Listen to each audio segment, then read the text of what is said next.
story dominating the world's attention right now, and that's the disaster in Japan. A blast has destroyed part of a nuclear facility and the tsunami hit north. A 20-kilometre evacuation zone is in place, but authorities say radiation levels are decreasing.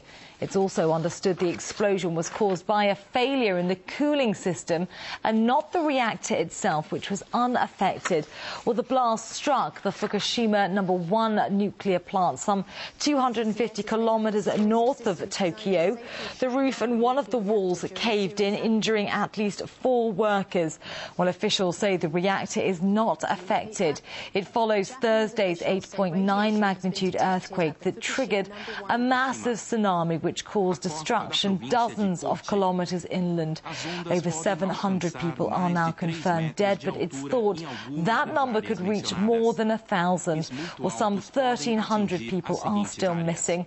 Rescuers have reported scenes of shocking devastation, with entire villages washed away and towns ravaged by the tsunami. Well, a possible radiation leak from the Fukushima nuclear plant remains the biggest concern. Ivor Bennett's in Tokyo for RT.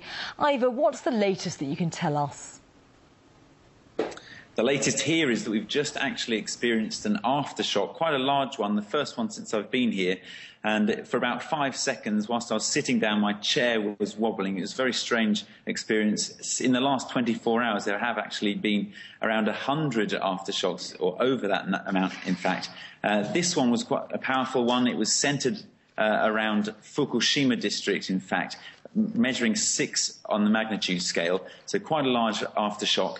And this is well over 24 hours since the initial earthquake. And I would say this one was centred, as it turned out, on the Fukushima district, which is where the nuclear reactor explosion took place earlier today, when prompting fears of potential nuclear fallout. We have heard since that there was no damage done in that explosion to the reactor itself. If there was, then radiation would have been leaking, and that was the initial fear, in fact, when they found cesium and radioactive iodine on the outside of the facility.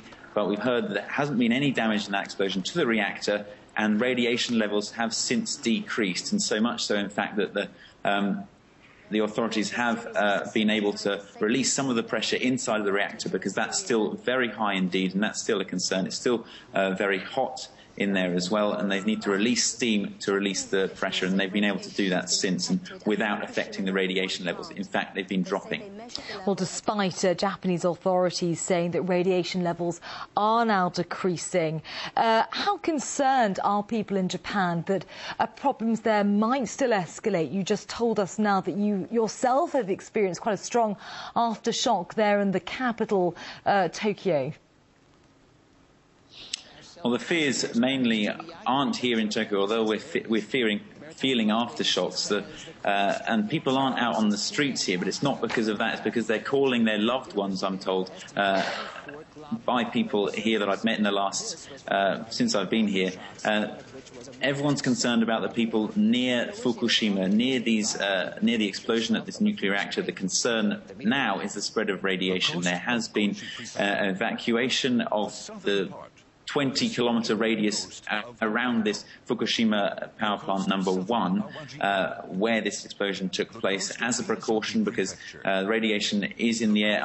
Earlier today, the levels of radiation there were, if you stood outside for an hour next to the plant, then you would have absorbed as much radiation as you would do normally in a year. Also, another plant is under an state of emergency as well, with residents in the vicinity being evacuated too. 3-kilometre radius, they're being evacuated. The ones within 10-kilometre radius, they're being told to stay inside, because still the radiation is very prevalent in those areas. So as you say, Ivor, the main fear still being this potential spread of radiation around the plant. So are emergency workers there really managing to contain the incident? Well, the most important thing now for them is to treat those who have been exposed to the radiation. So what they're doing now is trying to distribute iodine, because that is used to treat radiation sickness, and then they move on to helping those who have been who are still in shelters, who have left their houses, and this number is in the hundreds of thousands, well over 250,000 we're hearing, who are now left, who've been left homeless, and also there are millions still, 3 million without electricity, another 1 million without water. So that's where the next help goes. That's the third step. And finally, then the rebuilding process begins, and there's been towns, entire villages completely wiped out. So it's a real big struggle for them. And Ivor, what about the people actually living very near the nuclear facility, presumably those that you were referring to who have already been exposed to the radiation? What's happening to them? Well, the ones in the 20-kilometre radius around the Fukushima power plant number 1, where the explosion took place, they have been evacuated, and they're now being treated for radiation sickness, receiving iodine. Not that they have got sickness, but it just as a precaution, and if need be, they're being quarantined. Also, at the power plant number 2, in the same area of Fukushima, people are being told to stay indoors within that 10-kilometre radius, and they're also being told, given some advice, should they have been outside, then they should cover their face, don't try and avoid breathing in any of the radiation, so cover their mouth and nose. Cover up any exposed areas of skin. Also, when they get inside from coming in from the outside, then they should scrub themselves thoroughly and avoid drinking tap water, because the fear is that that is also contaminated. And of course, this is just one of more than 50 reactors in Japan. So what state are they all in following the earthquake disaster? Well, the main concern is in this Fukushima district, where this aftershock just took place, actually. And there are 4 reactors in 4 power plants in that area that shut down automatically from the earthquake. That's what prompted this concern of nuclear fallout, because what happens there is that if electricity drops, then the cooling system is knocked out. But backup generators should kick in to cool down the reactor.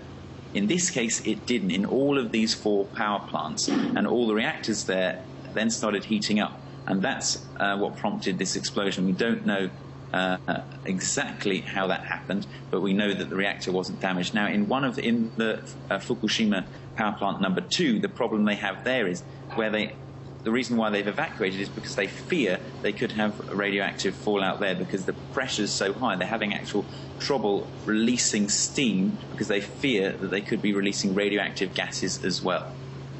And are there worries among people in Tokyo, where you are, some 250 kilometres away from the Fukushima site, that people there are in danger?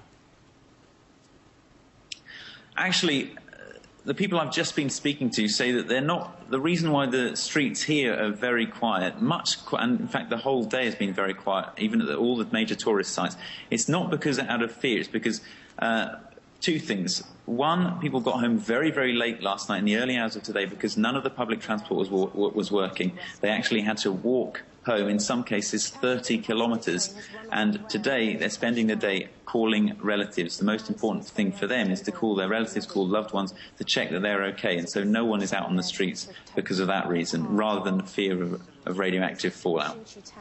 And Ivor, the capital was actually physically shaken, wasn't it, by yesterday's earthquake, so what's the general situation there at the moment?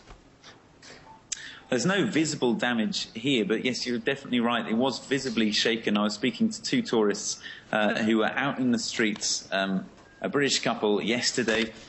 So they were outside when they looked up and saw skyscrapers literally swaying, and they could hear them creaking. They weren't sure whether they're going to fall on top of them or just collapse. Thankfully, they didn't, and they all made their ways to the shelters. Now, though, the public transport still isn't operating normally. In fact, it's quite a sparse service. The train service from the airport to the centre of town, normally that's very rapid, 1 hour, 1.5 hours, every 10-15 minutes or so. I had to wait 2 hours for a train, then had to change 4 times, and then get a taxi in order to get to the centre, because everything's operating very slowly, very carefully just in case of any further aftershocks. Also, the phone networks, they're being jammed because people are actually trying to call their loved ones so much that that's what's jamming the phone networks now. So that's also suffering. So transport and communication networks struggling to cope with the aftermath of this disaster. Ivor Bennett reporting for us from Tokyo. Many thanks for that update.